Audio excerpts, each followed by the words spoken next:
Cast is now starting. All attendees are in listen-only mode.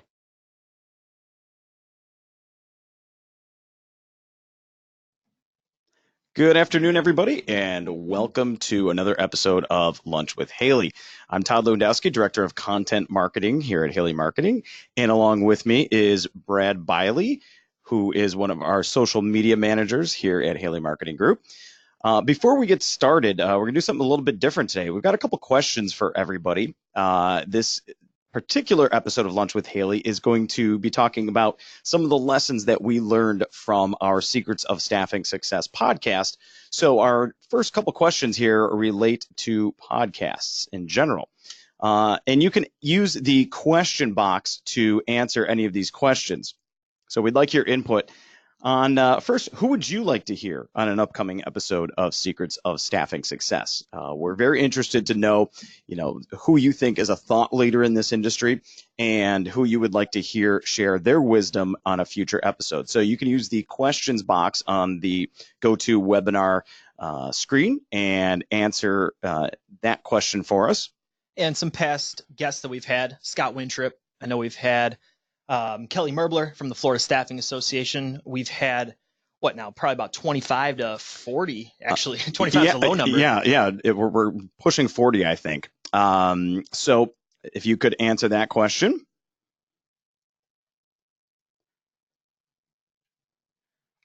Right. And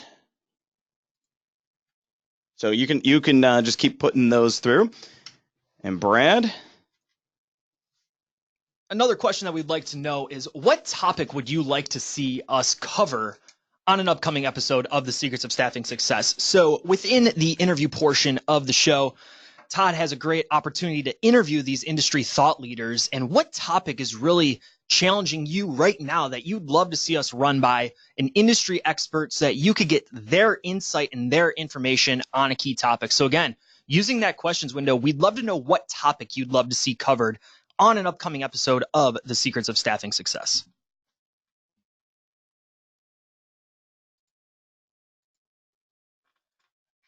Ray said he'd like to see Simon Sinek on the show. I would love the opportunity to interview Simon Sinek. Probably a lofty goal there, Ray, unless you have a direct line to him and can forward that to us. But that's a great suggestion. On the topic of what topic should we talk about on the Secrets of Staffing Success, David loved the question or the topic of sourcing physician candidates in rural areas. How can you get people to move to those rural areas for those hard to fill opportunities? How to find top talent from Lynn. That's a great suggestion as well. We'll add that to the list. Danielle, you did not miss the webinar. What we're trying to do before we get started here is just kind of gauge a couple key questions that we've been thinking about here as we prepare a nice plan for the future in 2019 and even going into 2020. Just looking at what topic you'd love to see us cover on an upcoming episode of The Secrets of Staffing Success. Ooh, candidate ghosting. That's another good one, too. Yeah, that's been a big topic, I know, in the conversations I've been having with my clients lately. A lot of great feedback here. New job descriptions, new job development. Great. Let's go into this last question then, Todd.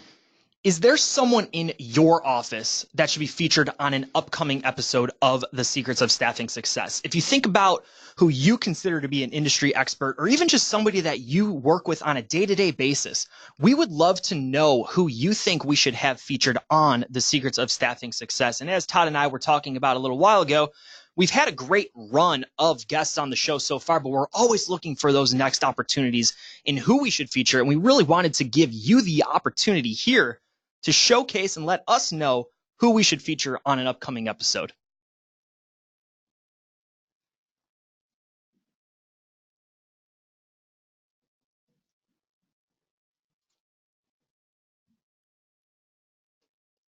Couple great suggestions coming in here. Jack, if you could, I know you suggested somebody here, Kristen from your office. Can you also use that questions window, or if you want to follow up after the show, after lunch with Haley, rather, if you could, shoot us her email address. We'd love to get a hold of her. Suzanne, appreciate the opportunity here as well. Appreciate that.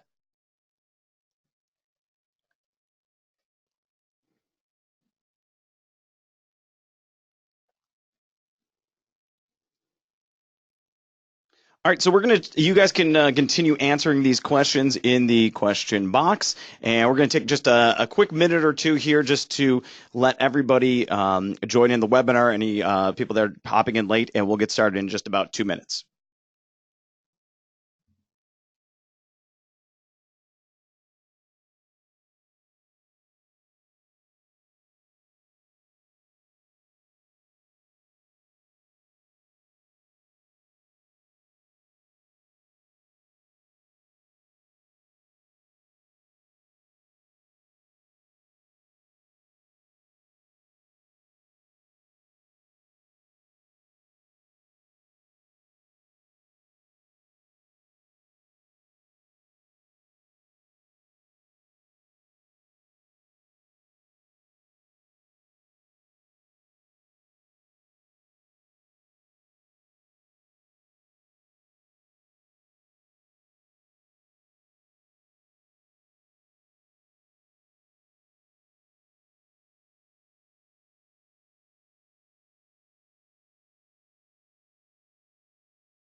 Welcome to Secrets of Staffing Success from Haley Marketing. Candid conversations with innovators and thought leaders in the staffing and recruiting industries. Your host for Secrets of Staffing Success is Todd Lewandowski. And now, here's Todd. Yeah, do not adjust your sets, I guess. This is not an episode of Secrets of Staffing Success. It is still an episode of Lunch with Haley, but we're going to be talking about some of the things that we have learned from our guests, some of the best insight and wisdom from our guests on our Secrets of Staffing Success podcast. I'm Todd Lewandowski, Director of Content Marketing here at Haley Marketing Group, and along with me is Brad Bialy, one of our social media marketing experts here at Haley, and he also hosts kind of our offshoot of our interview portion of Secrets of Staffing Success called Insights, which we will talk a little bit more of towards the end. I know the link for the slides is not working right now. Don't worry.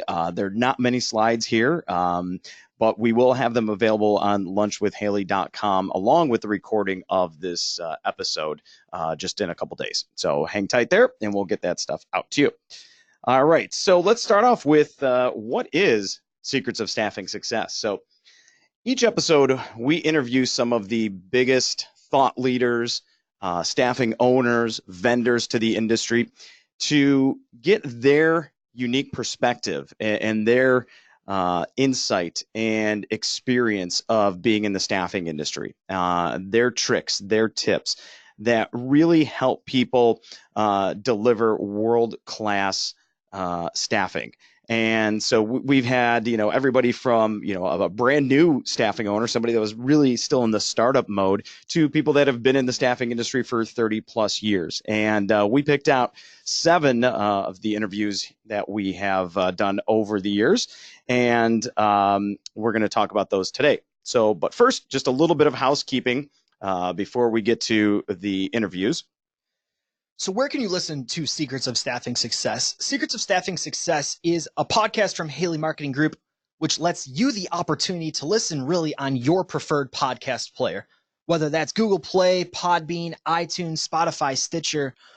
We've made it easy to access across the board on your preferred podcast player.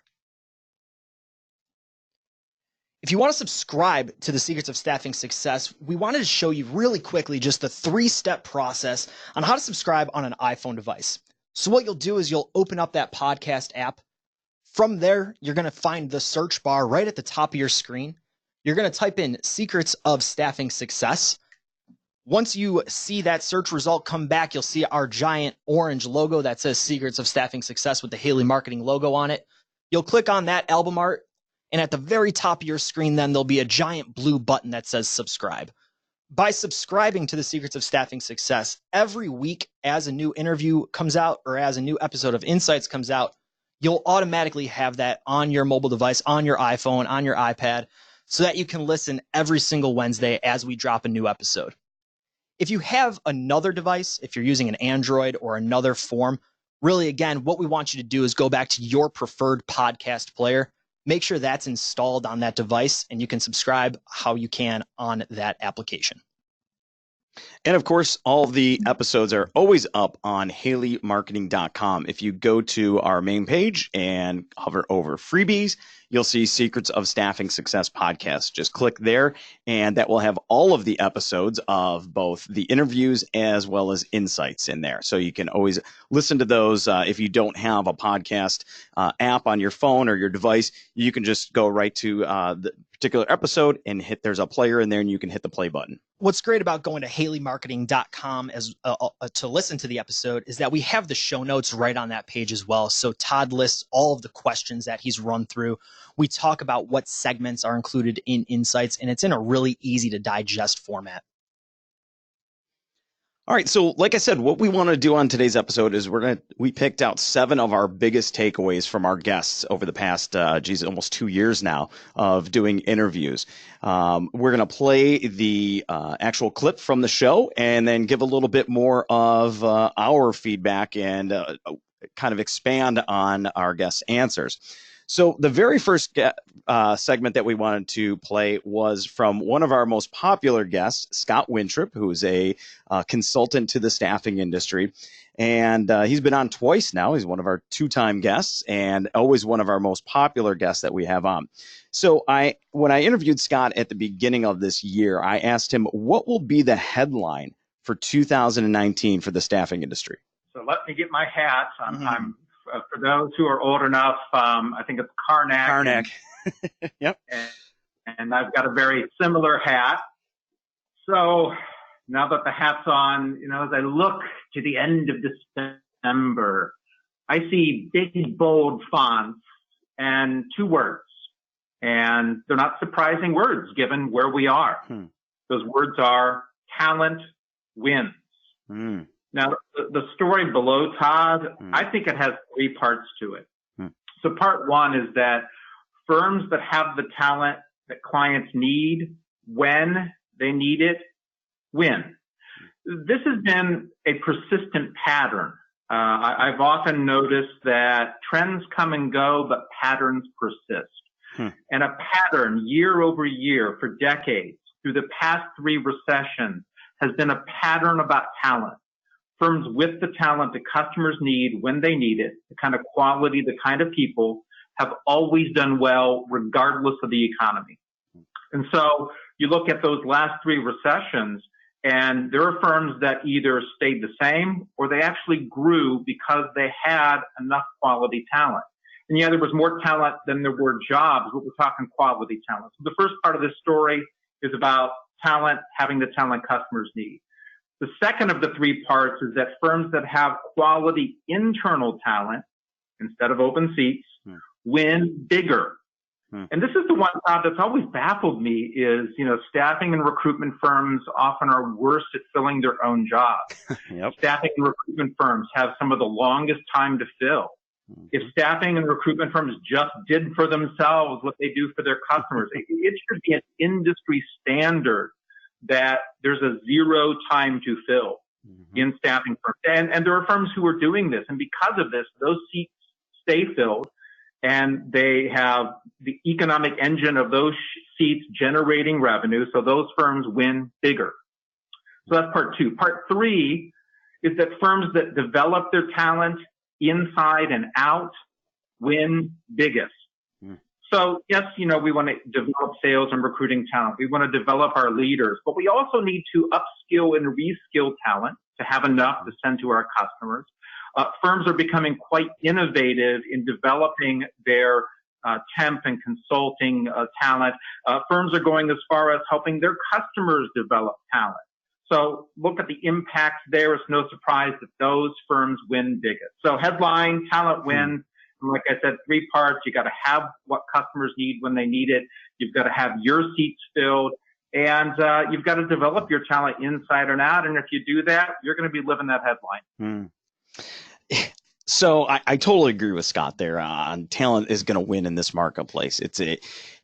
Basically, we're at a major low in unemployment. So the available talent or even the passive talent can really kind of write their own story right now. And what I want to talk about a little bit is how can, as staffing and recruiting firms, how can we make talent win for us? And there's a couple different ways to do that. One is to really showcase your talent. Just about every staffing and recruiting firm has a job board on their website, or should have a job board on their website. But how many have kind of what we would call a reverse job board, where you highlight your talent on your website? Use that as a great differentiator, not just with your clients and prospects, but with candidates. So you can go to a candidate and say, hey, look, what we're going to do for you, we're going to put you on our website. We're going to put your profile up there so everybody that's hiring in this area can see that you're available and see what your talent is. And the other way is through very simple talent skill marketing via email. So how many of you out there right now are sending out weekly or monthly list of your top candidates that are available? Use that as a marketing tool. Use your talent as a marketing tool. Yeah, I think for me, it comes down to how are you reactivating that candidate list that you've generated throughout the years? How many times are you just posting a new job opportunity that you've already filled a month or 2 ago, right? So you're going back to the job board, you're going back to posting that job again and generating another 100, 1,000 applications for the same job that you've already generated 100 or 1,000 applications for. Instead of posting that job again, while you certainly can do that, think about how you can re-engage the individuals in your candidate database. Like Todd said, are you sending those top mailings? Are you sending top jobs to your candidates and reactivating them? Talent certainly wins. And we need to think about the talent that we have access to already instead of constantly trying to grow our talent pool. Let's really utilize the talent that we've already gathered. I can't tell you how many times I've talked to clients and they say, well, when we get a new job order in, we go out and we look for candidates. Okay, well, how many candidates do you have in your database right now? Well, 5,000 candidates. Right. Why wouldn't you start there? If I was a salesperson and you said, I'm going to give you 5,000 leads or you can go find your own leads, yeah, give me that stack of leads. Right. And let's say you employed somebody last month in a great role, right? Your number one candidate that came in, you put them out on assignment, right?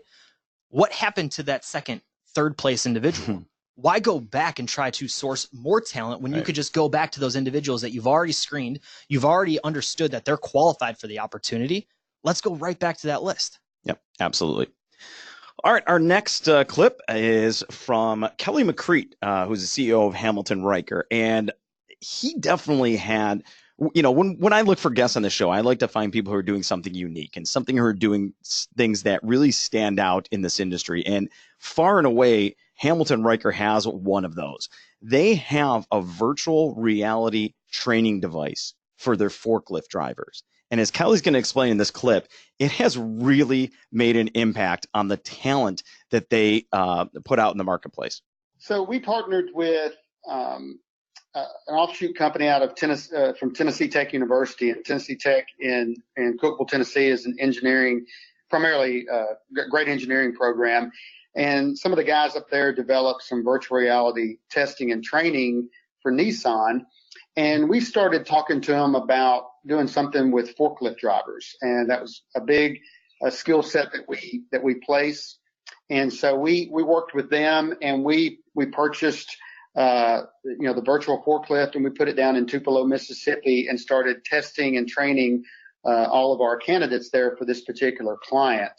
And so, it's the full, I call them the Google glasses. You got the mask, you got the gloves, and there's 7 assessments that you can take, and you can it starts with how to turn a forklift on, and you can test, do they know how to turn it on? Do they know how to raise the forks up? Do they know how to lower the forks? Then can they drive it? And then it gets harder and harder. And what we found was that by putting our applicants through that module, they had a much, much higher success rate when they actually got out on a live forklift at our client. So instead of, say, I think our numbers before, we were about 50%. So 50% of the people that we would send out there would pass the actual forklift. Now we're up to about 80% by taking them through this virtual reality. I love this point. I had the opportunity to meet Kelly McCree at the Charlotte version of the American Staffing Association's local symposiums last year. And he talked about how his team is doing this right now. And I absolutely love the thought of upskilling the candidates and the applicants that come in through your open job opportunities. If we think about record low unemployment and we think about who right now is either passively or actively looking for jobs, we need to be understanding of how we can upskill those individuals. If you have a great candidate come through your door that wants to work for you and they want to go out on assignment, but they're just not ready, what can you do to help coach them through that process? At Hamilton Riker, they're doing a great job here of teaching people how to really operate a forklift to their full potential so that when they do go out on assignment, they know that they're ready day one. The client knows that this is happening, so the client has more trust in Hamilton Riker now because they know that the candidates that are showing up, the associates that show up are ready on day one. They don't have to do any training. So it really gives Hamilton Riker a leg up on the competition because that client knows, hey, I can trust their team over there. They're training everybody, and they're giving them the tools and the knowledge to be successful on day one. Yeah, and it doesn't have to be virtual reality. I know a lot of people listening go, geez, we can't afford a virtual reality system in our office. It can be simple. You can have courses designed for your candidates. That's another great way to market to potential candidates. Hey, we've got these series of courses on interviewing or writing a resume or, just advancing your career. Pick as many topics as you like and set up a schedule of courses. It can be just that simple to, as you said, upscale your talent, whether it's talent you have right now or talent that you're going to find down the road. Right. And we're in an industry that is people first. So think about the people that are coming through your office, coming and sitting down with you for an interview. You see their potential, but what can you do to help coach them to that next step? If they're not comfortable in an interview, like Todd said, how can you coach them through that? How can you make them a better individual so that they not only develop their career, but develop as personal individuals too? Yep. Take that B-level talent and turn them into A-level talent. Absolutely. Yep. All right. Next, we talked fairly recently with Kelly Merbler, who's the president of the Florida Staffing Association, and who is just a phenomenal speaker. If you haven't seen her live, check her out and check out her website. She's got a lot of great content on there. But I talked with Kelly about, I'm sure a lot of people listening are having this issue right now of how do we keep recruiters engaged right now? Imagine coming to your job and there's no talent out there. Your job is to find talent and there's just no active candidates right now. That's deflating. That can be very deflating for the morale of an office. So I asked Kelly, what's the best way to keep recruiters engaged during times like this? You have to ask the question and understand what your employees need first. Start with, what do you need? How can I best serve you? And what can I do to help you during this time, whether it's tough in staffing or how to take you to the next level, whatever that may be. But start with the question, because what I'll tell you is every single employee is very unique and they all see through a different lens and they have different needs. So don't assume that just by giving them a bonus or giving them a company trip, that is going to keep them engaged. It has to start with the individual and understanding what will keep them engaged in their specific mindset. Yeah, and I want to take that a step further too, is not only do you need to know what's going to work for you need to know the best way to approach your employees about what they want. Is it through an anonymous survey? Maybe if you have a larger organization, maybe that's the best way to go. Is it one-to-one meetings? Is it just sitting down with your individual employees? Or maybe it's even having some of your senior members be kind of your eyes and your ears about what's going on in your organization, and bring them in and say, guys, what are people saying out there? How are people feeling right now? So you really need to know what's going to work best, both in, what's going to keep them motivated, but how to find out what's going to keep them motivated. Yeah, a team isn't a one-size-fit-all solution. And you think about different personalities. I finished a great book last month called No Hard Feelings, The Secret Power of Embracing Emotions at Work. And one of the biggest takeaways that I got from that book was how to react to a team of different introverts, extroverts, and just individuals with different personality types. And I love how it relates to what Kelly Merbler was saying here is you can't treat everybody the same. And if you think about sitting in a meeting, or you sit on a meeting of all of your recruiters, your teammates, how you talk to one individual can't always be how you talk to another. And just an example here, the book that I mentioned, No Hard Feelings, talks about how if you have more of an introvert teammate, typically they like 24 to 48 hours to really think through and digest a question to give you their best answer. So if you're in a meeting and you throw something at somebody and say, well, what do you think about this? They might not give you the best answer because they want that time to think about it. So if you think about your team of recruiters, think about who you have in the office and how you can get their best answers and their best input how they want to. You have to think about how you're talking to people, because everybody has different personality types. Everybody expects different things, and you need to really cater to that. Yeah. And you need to think generationally too. Sure. I'm sure in a lot of these organizations, I know in ours specifically, we have a pretty wide range of ages. Right. So, the people right out of college are going to think a little bit differently about what motivates them, as opposed to people who are, at the midway point of their career and have a family and have kids, so you need to keep all of that in mind. And that comes back to open dialogue too. If you have one recruiter who is constantly coming in late, maybe it's because they have to get their kid on the bus, right, and they're too embarrassed or too new on the job to tell you about that. Right. It's not that they're coming late because they're stopping at Starbucks. It's because they have a family life to take care of. So maybe we flex their schedule a little bit and they work 9:30 to 6 instead. Yep. Have that conversation, have that dialogue to help keep your recruiters engaged. Absolutely. Our next segment, we're going to throw this way back to our very first interview, Jennifer Lambert from Terra Staffing Group. And not only was it our first interview, but she probably provided one of my favorite quotes of this series. And I asked her, what do you need to look at when you're writing your job descriptions? Because we see a lot of really bad job descriptions on our clients' job boards. So I asked Kelly, what's the mindset you need to be in to write a great job description, sorry. My best piece of advice is to keep your audience in mind. And the audience is the job seeker. And, I compare it to, think about when you watch a football game and you watch how beer gets advertised. It's advertised with women wearing next to no clothes.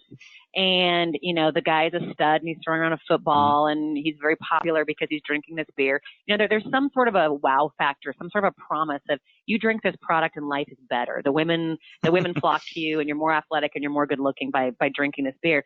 And yet we're writing job postings that would be the equivalent of Budweiser posting an ad that just listed their ingredients, right? I mean, that's essentially really what we're doing. So instead we need to think like the beer companies or think like, any other consumer product marketer and say, what is the payoff here for this person? Yeah, the ironic thing there is actually Bud Light did have a series of ads that talked about just their ingredients, and now they just list them on the box, but that's beside the point. I had the opportunity, right in line here with Jennifer Lambert saying, I had the opportunity to share the stage with Greg Dorshing at the Florida Staffing Association's annual conference last month. And he talked about the 3 steps of recruiting. And Todd, if I can, I'd love to just walk through those real quick because it relates perfectly here. With his 3 steps of recruiting, step 1 is attraction, step 2 is establishing interest, and step 3 is qualifying. We as an industry, and when we look at job descriptions and job listings across all of the clients that we manage and that we oversee and we partner with here, a lot of the job descriptions are stepping and they're going straight to step 3, qualification. We need to come back to the 3 steps of recruiting and showcase this job like a beer ad where we need to attract somebody's interest. We need to make sure that a person is aware of the opportunity and that it may be better than their current position. We need to really captivate their attention.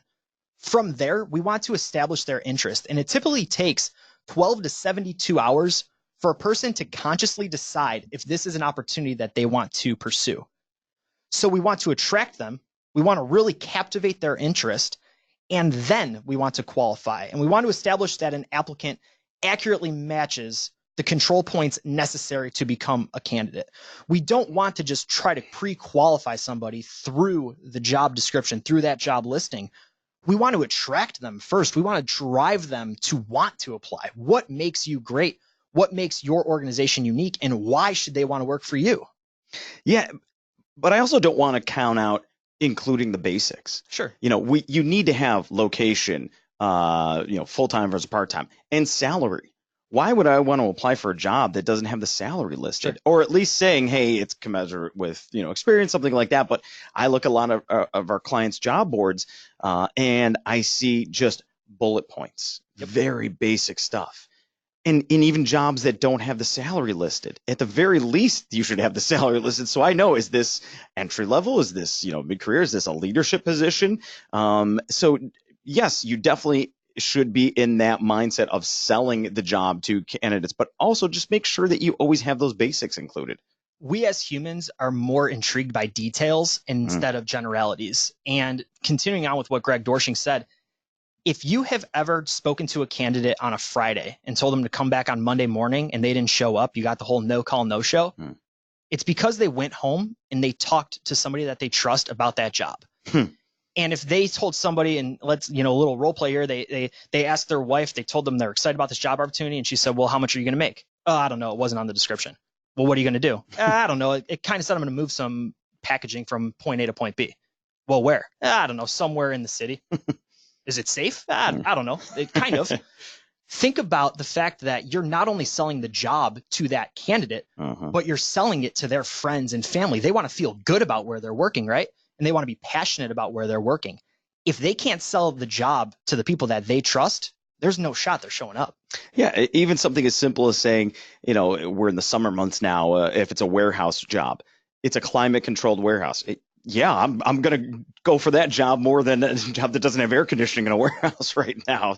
So, I like to say, we talked about top candidates earlier, and I give my clients this advice when they ask how to write a good top candidate description. I say, go into used car salesman mode. And I don't mean that in a negative connotation. I mean, sell this person. Don't just say, well, they have experience as an admin and they can type this many words per minute. No, sell them. Pretend like you're the salesperson and not just the recruiter, and say, what makes this person unique? Why do, as you like to say a lot of times on Insights, thumb-stopping content? What makes me, stop scrolling through this list of candidates and go, ooh, this is the one that I want. This is the one that I need. Right. You're absolutely trying to gather their attention. You're trying to spark that interest and then qualify. All right, coming up next, another one of our most recent interviews, Scott Samuels from Horizon Hospitality. Scott and Horizon Hospitality have done a tremendous job of growing their online reviews and their online reputation.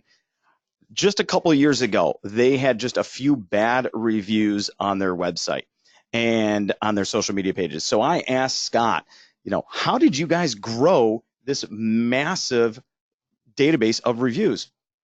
Yeah, that's been a big focus of ours. And we're talking on the candidate side because we also obviously value our clients and company testimonials. But from a candidate standpoint, we realize that, a candidate is a future client and that we have to be taking care of those individuals at the highest level. And the only way with our team as large as it is now that we can maintain a check and balance was to create a system through a reputation management campaign where when we work with a candidate, they're sent an evaluation form about their experience with us every month, and they're asked to rate us. And it gives us the ability to understand where we succeeded, where we may have failed, and also keeps our team members accountable to making sure they give a good experience to every candidate that we interact with, because if they don't, it's going to come back in a review. And the reviews all come to me. I read them all. We'll respond back to candidates that our review may not be that favorable with, and we'll do some troubleshooting if we have issues consistent. So it's been a great check and balance system for us, but we put such a large emphasis on taking care of all of our interactions with candidates. It's really important. Todd, I actually want to remove staffing from this for a second. Okay. And I just want to think about pizza. And I know it's Lunch with Haley. Yeah, I'm fine with that. But let's do that for a second. So think about the last time that you ordered pizza, right? And you, the listener, as well. Think about the last time that you ordered pizza. Maybe if you just moved, you don't know what the closest pizza shop is, you Google pizza near me, and you're hit with these returns of local establishments, local pizza places, and their reviews. Now, when you're not familiar with a company, you're not familiar with the organization, you're not familiar with their product, the first thing you do is trust the online reviews. In fact, statistics show that 88% of individuals trust an online review as much as they trust a review from a friend or a family member. So when it comes to online reviews, perception is reality. And if we're thinking about pizza, if you're looking for a local pizza place, the first thing you're going to do is call the place with the most reviews and the most positive reviews. What I would challenge you to do today is to go to Google, type in your organization, go to Glassdoor, type in your organization, think about any other review site, and look at those reviews and look at your rating. More importantly, do the same for your top competitor. Are you below them? If you think about perception being reality and remove your bias about your organization and their organization, just go strictly by the numbers. Think about a passive candidate who is looking for their job and their next job opportunity in Buffalo, New York. They don't know where to go. The first thing they're going to do is trust Google. What your reviews are saying, whether or not they're true, false, whether or not you want to dispute them, go back and forth with a disgruntled individual who leaves a negative review, there's a sprinkle of truth in every review. And like I said, perception is reality when it comes to those online reviews, because that's the first thing, that's the first impression of your organization when it comes to your digital footprint. Yeah, and don't be afraid. This is a question we get a lot, is how do I address a bad review? Don't be afraid to address it right there in the public forum. I use online reviews all the time when I'm traveling and I want to, check out what the restaurants in the area are. If I'm looking for hotels, I always start with the bad reviews first, and not just to see what was bad, but to see how did that company address that bad review? Were they upfront and honest? Were they apologetic? And, in the staffing industry, you're going to get a lot of people who write reviews because you couldn't get them a job. Sure. And regardless of their skill set, you couldn't find them a job. And that's usually probably the number one bad review that staffing firms will get. Right. But with 500 applications, you can only put one person to work. Exactly. So don't be afraid to address it in that public forum. And the other thing that I really like that Scott said was use it as a growth opportunity and a learning experience for your team. Maybe at, every weekly meeting, monthly meeting, whatever, print out a couple of those bad reviews and say, okay, guys, I don't want to, dwell on the negativity here, but let's take a look at these reviews. What can we learn from these?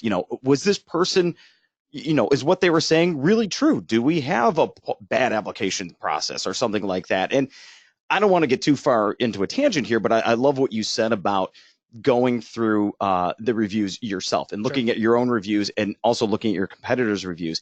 That's something that I really suggest all staffing owners do for many areas of their business. Go through your candidate application yourself. See if it takes you more than 5 minutes to apply for a job. If it does, something's wrong. You need to cut that back.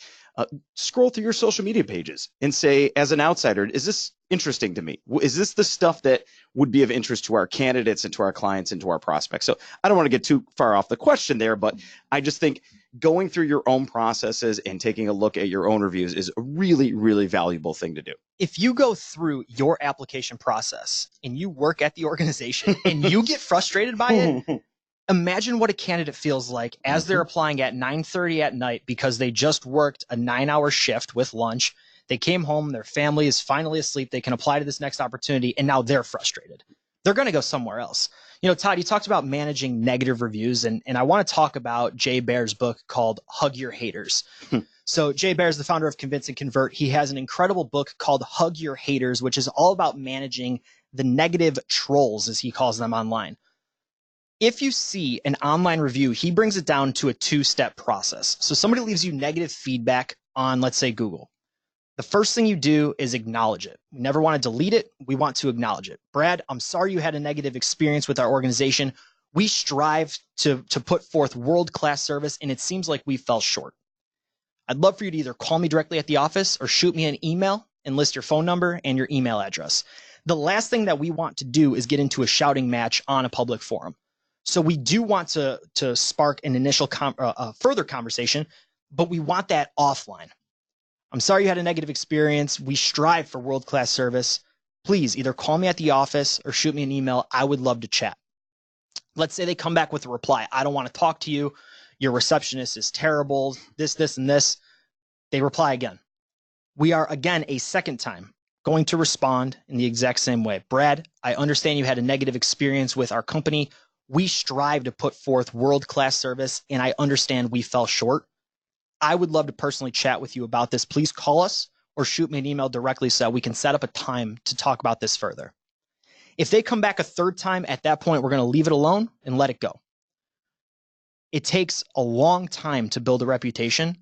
We don't want to ruin it in 5 minutes because now we're in a shouting match with a disgruntled candidate, somebody that was currently unplaceable, somebody that just didn't get that job opportunity, somebody that's frustrated. So we want to respond twice, but we want to get it offline. We don't want that feedback on a public forum. We want to either drive that to an email or a phone number. But ultimately, we want to show, as Todd said, if you're looking at local food companies, whatever you're doing, you want to see that the organization handled it, that they're listening, that they're trying to get better. And that's certainly what we want to do here. And we just had a question come through, Brad, that I think is a really good. It's almost kind of a little case study there. And I want to encourage people. We are going to leave some time at the end here for questions. But if you do have questions as we're going through these last couple segments, to use the questions window. So Stephanie asked, how do you deal with bad reviews, but the person reviewing it was reviewing for the wrong company? Her company has also recently had someone claiming to work for us saying some things that caused an uproar on our social media. So how do you address that one? That's a difficult one. Yeah, I think the first thing you do is publicly address it. As I just kind of listed through the hug your haters mentality, you want to address it and you want to say, hey, it looks like you're frustrated about an opportunity. We checked our candidate database and Brad, we don't see you in our database. So either something went wrong here and we didn't capture your data, which is on us, or maybe you're thinking about a different company. We would still love to help. We have other jobs available. We have other opportunities. And then we can go from there. Use that as an opportunity to be better than your competitor. If they wanted to leave a negative review for company A and your company B, use that as the opportunity to come in and say, hey, it seems like you had a bad experience with XYZ staffing firm. We strive for world-class service over here, and we'd love to help. Yeah, use it as an opportunity. Absolutely. So I will say, I'll give a little cheap plug here for our reputation management program. That's the program that Horizon Hospitality is using, and that has gotten them to these great results. And if you go to horizonhospitality.com, you can see an example of the widget that will put all the reviews up on your site. So just a cheap plug there for our reputation manager. If you want some more information, you can contact us or just go to our website and look under our services. To add to that, on Facebook specifically, that company page allows you to set up profanity filters, and they allow you to set up what's considered page moderation. So the last thing that you want is anything aggressive or negative or any swear words or negativity on your Facebook page. So what you can do in the back end of that company Facebook page is set up page moderation, and you want to set that profanity filter all the way up. On top of that, you can block specific keywords or specific words that if anybody at any time says one of those words, to them, their comment's left. But to everybody else, it's blocked, and nobody else will ever see that. So let's think about you as an owner of a staffing firm who maybe checks Facebook once a week because you have a lot going on. If you're only checking once a week and somebody swears on your page or says something even worse, that's going to sit there for another 7 days. So set up some page moderation, and then I would challenge you, or I would encourage you, if you Google bad words to block on Facebook, you'll be directed to a website. It's not through Haley Marketing Group, but you'll see a list of words. And I'm going to be straightforward. It's aggressive. But what happens is if you put that list into that section of your profanity filter and that page moderation, anytime somebody says that, that comment will not be left on your page. So you're setting yourself up to be more protected on your social media footprint there. All right. Like I said, we'll have some time for additional questions coming up at the end, and but we want to keep moving on here. Our next segment from Rob and me at Me Derby, and Me Derby is one of those unique companies in that they actually staff for the staffing industry. So they're a staffing firm for other staffing firms. So I asked Robin, what are the advantages to being very focused and instead of being everything to everyone? And I believe that you can really build your specialty by being actively involved. I know you guys have sort of a very similar model in relevant associations and organizations. You can get involved in one or two places when you specialize, and you can volunteer, and we do, and speak at meetings and conferences and blog and write articles and get interviewed and generally give back, which all establishes and reinforces the brand credibility.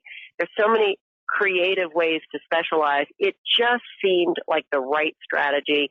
And really, 30 years later, it continues to be the right strategy for my company. Yeah, and I always like to bring things back either to food or sports. And in this analogy, I think of, when you go to Cheesecake Factory and they have a massive menu and, okay, maybe you'll get a decent meal there. Or you can go to a really nice restaurant where they have a very limited menu and they're going to knock it out of the park because they're just specializing in a few little items. So, well, and I think what happens is when you specialize, people know you for that thing, right? Yep. So really, you might go to Cheesecake Factory to get cheesecake. And you're going to have a nice menu of options. So companies come to Me Derby because they want to hire a very specific staffing industry professional. And candidates, people come to Me Derby because they know that's what we do. So instead of going to a company and they're only going to have positions at their company, we've got this menu of opportunities that we can offer. And so we do actually a lot of counseling of people who they're just starting to think about making a job change, and they want to just talk, and they want to understand what the competitive landscape looks like, and if what their compensation should look like in other companies. And there's a lot of that kind of counseling and conversation that we have, separate from the real work of taking job orders from company. Essentially, what we do is we place managers and executives in staffing companies. But it's, the client relationship management and the candidate relationship management. But because we're known for this, we do have early access to talent, because when people are just starting to think, they aren't interviewing actively other places. And so we do think, there's lots of benefits to specializing, but that early access to talent is one of them. I want to expand on this can't be everything to everyone thought, because we see a lot of staffing firms out there who I think are afraid to say no. And I think this actually leads to, I'll put a plug in for next week's episode of Secrets of Staffing Success. I'm going to be talking with Mike Bialy from McGrath Systems, and I'm going to talk to him about this directly. When is it okay to say no? I've heard from clients in the past say, well, there's no such thing, everybody uses staffing firms, and they will send out, mailings and emails to churches and schools. And okay, well, maybe not everybody is a user of staffing, but it's okay to say no. You don't have to be everything to everyone, because you want to specialize, even if you're a general staffing firm, and maybe you do a little bit of admin, maybe you do a little bit of accounting, maybe you do a little bit of medical. That's fine. But make sure you're specializing even within those industries. And, don't just say, oh yeah, I can do everything from a janitor to a hospital executive. Well, you might be able to, but you're better served to be a little more focused. You asked, when is it okay to say no? My follow-up question to that would be, what is the cost of saying yes? So if you're going to say yes to a job order that you've never filled before, you have a new title, whole new industry, what is it going to do to your team? Can your team actively recruit for that space? Can they find the right candidates? If not, are they now frustrated because you've set them up for failure instead of success? Are they spending more time on this client and this job order than they really should be, therefore diminishing the time that they could spend on other clients that you've already built a relationship with? So it's okay to say no if the cost of saying yes is so extreme that you're losing team morale, people are frustrated, and ultimately it's ruining your reputation. Yeah, totally agree. Let's move on to our final segment here because, we have to include our boss in this, right? Of course. David Stearns, our CEO, president, founder of Haley Marketing. He's been on the show a couple times now. And I asked David, what are some of the most common traits of successful staffing owners? They build great companies. They're not just great people. They're not just smart. They don't just focus on the transaction of how many sales calls did we make today and how many recruiting cold calls did we make. They're thinking about people and culture. They're thinking about process and how do we ensure consistency top to bottom, branch to branch. They are managing to performance metrics and not just did I hit the obscene number of cold calls I'm supposed to make, right, but metrics that gauge service. Is our net promoter score where we want it to be? What is the employee's satisfaction with the job? They're being proactive in getting data so that they can make better decisions. The companies that run their businesses the most intelligently tend to be the ones who are on SIA's fastest growing and largest. They just do things smart in every area of the business. Second thing is they're strategic risk takers. So they don't just rely on, well, what I did yesterday got me to where I am and I'm happy and I'm going to keep doing it to tomorrow. No, they're looking at how do I disrupt my own business? How do I cannibalize my sales by doing new things? Sure, it's a risk, but I'm going to evaluate the pros and cons. I'm going to evaluate the costs and the potential upside, and I'm going to go into new markets, test new services. I'm going to be proactive about hiring. Some of the technology staffing companies we've dealt with, they'll bring in a recruiting class of 3, 5, 10 people at a time. Now, they know that all those people are not going to succeed, but they know that they need to have more than one succeed at once, and they can't do it by onesie-twosie hiring. Ties to my last thing that I see the most successful people doing is that they're not afraid to invest in their success. We're in an industry that doesn't have huge margins, so every investment is scary. And most of our clients are small business owners. If you're making an investment, you're reaching in your own pocket to write the check. And that's scary. But those smart business owners are evaluating the decisions. They're being strategic and they're saying, I can't grow without making capital investments. I will put the money into technology. I will put the money into people. I will put the money into process. I will put the money into marketing to help our business grow. And then my very last point is that I think they're super passionate people. And there's a lot of people who love this industry, but the people who are the most successful really love this business. They just eat and breathe staffing, and they love the good that we're doing for the world, putting people to work. Yeah. And that's really what this show is all about. The only thing that I would add in there is if you want to know what successful staffing owners are doing, go back and listen to all of our episodes. Right. This is where another cheap plug comes in here to listen to all our past episodes. The people that we have on are hugely successful. They have a lot of wisdom. They're ready to share. One of the most common questions I get from my clients is, what is everybody else doing? What's my competition doing? What are other people in the staffing industry doing? A great way to find that out is to listen to this show. So we like to share what's working for other people and hopefully provide some really great take-home value to our listeners. It's really what it's all about, is providing a wide range of ideas so that you can start to deploy just one. And if you can listen to the past episodes of The Secrets of Staffing Success, and with Wednesday's episode yesterday, we're at 58 episodes now collectively on the podcast, there's a lot for you to learn from. And really just going through and thinking about, well, how can I get better one day at a time? What can I do to just get a little bit better? And I've just finished a great book called The Slight Edge, which is all about getting 1% better in key areas of your life day after day.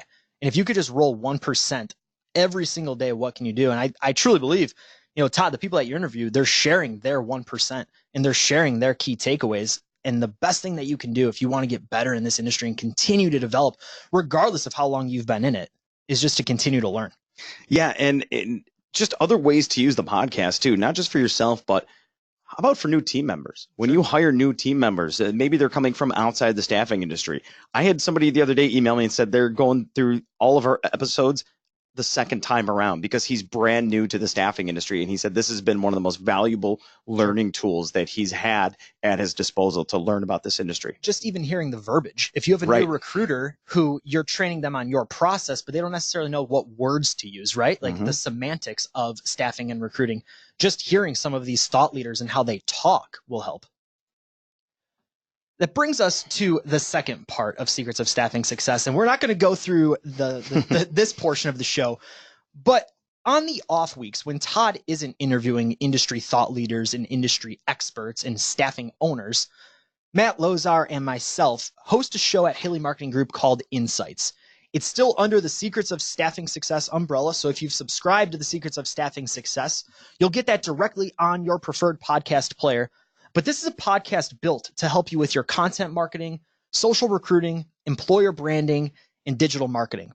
So on the off weeks when Todd isn't interviewing any of those industry thought leaders, Matt and myself sit down with another teammate from Haley Marketing Group to share our insights on what we're seeing working right now in content, social, employer branding, and digital marketing. And that show's really broken down into 3 segments. Content Blueprint, where we talk about what's working in content marketing. Social reach, how can you be better on social media? How can you make sure that every post has a purpose on social media? And then segment 3 is really my favorite, Seen and Heard. And what we talk about on Seen and Heard is really what we've seen and heard from the past week and a half. We look at ASA Central, we look at SIA, we look at the staffing stream, we look at what's being talked about in the industry, and we provide our take on it. So if you're already subscribing to the Secrets of Staffing Success, you'll get that interview portion of the show along with insights. But like I said, we're not going to go into that directly right now. Maybe in a future episode of Lunch with Haley, we can go in our biggest takeaways. But like I said, that's where we can talk about our insights there. Yeah, and I will say that Brad and Matt do also a great job of bringing in team members from Haley Marketing across all of our different departments to share their knowledge as well, too. So just about every week, we have a different member of the team on there as well. So just a reminder, these are all the different places you can find Secrets of Staffing Success. We're pretty much on any type of podcast platform that you can find, but here's the 4 big ones: Google Play, iTunes, Spotify, Podbean, and as well as your if you have the podcast app on your Apple devices. And if you are subscribed to the Secrets of Staffing Success, we would love it if you left us a review and let us know how this show is impacting you and your career and your growth and development. So if you are subscribed on your preferred podcast player, we would truly appreciate it if you left us a review and also shared it with just one coworker this week so that you can continue to share this knowledge and this insight from industry thought leaders with your team as they continue to grow and develop. All right, so that leaves us with a couple minutes to answer any questions you have. So if you have questions about the podcast itself, if you have questions about any of the topics that we discussed on today's program, please use the question box to send those through. One that did come in, and this is kind of a touchy situation, but when we were talking about reviews, what is the best way to address negative reviews from current internal employees? Todd's looking at me like he wants me to answer this first. I think, Stacy, this is a great question. I think the first thing you do is you really sit down and you have an honest conversation with that individual. And even if that might be difficult to do, or if it might be challenging, I think you need to remove emotion from that. And you need to just sit down and individual to individual, find out the root cause of what is getting to this individual. How can you help? How can management help? How can somebody mentor them? Or how can they coach them to the next stage of their career where they are actually happy to show up day after day? Because if they're not happy being there, they're not putting their best effort forward. It's detrimental to not only your organization, but it's detrimental to their growth and development. Everyone should be happy coming into work. There's weeks where you're at work more than you actually see your family. There's so many things going on that I think it really just comes down to having that honest conversation. Another question that came in from Joseph. If you're a general staffing firm and most of the job orders coming in are warehouse, production, forklift, etc., is it beneficial to post on job boards for these jobs, and do newspaper ads still work? I would say definitely. Any job that you get, put on your job board. But don't just stop there. There are a ton of job boards out there that are very specific to different industries. So there can be, you know, warehouse jobs, forklift jobs. Find those types of job boards to post those jobs on. And also on social media too.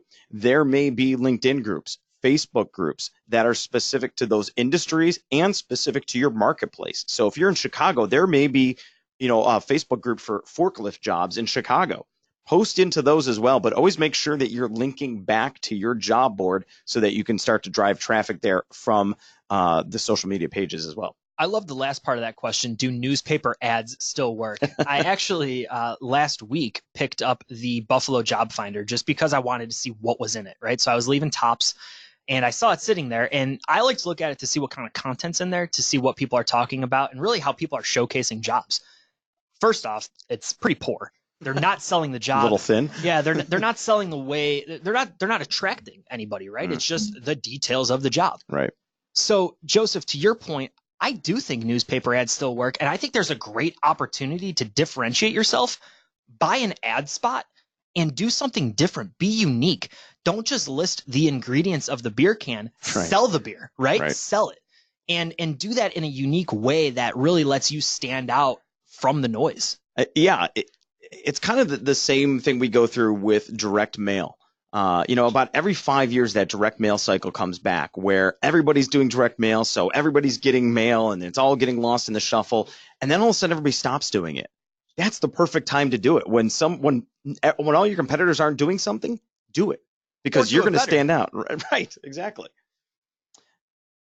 All right. Let's see. If you have any other questions, please feel free to use the question box. We'll stay on the line for another couple minutes here. But I just want to thank everybody for attending today's webinar. Like I said, we will have the recording up in a couple days, and we will be sending that out to everybody who attends, along with the slides as well. And I think the slide link is actually working now. So if you click on that slide link, you'll be able to see all of our slides. And I also want to thank all of our guests that have been on Secrets of Staffing Success for sharing their wisdom, sharing their insights into what makes them great. And just want to get a plug in here for the next Lunch with Haley. This is going to be how programmatic job advertising drives more applications. You can go to lunchwithhaley.com to register for that, and that's going to be coming up next Tuesday at 2 p.m.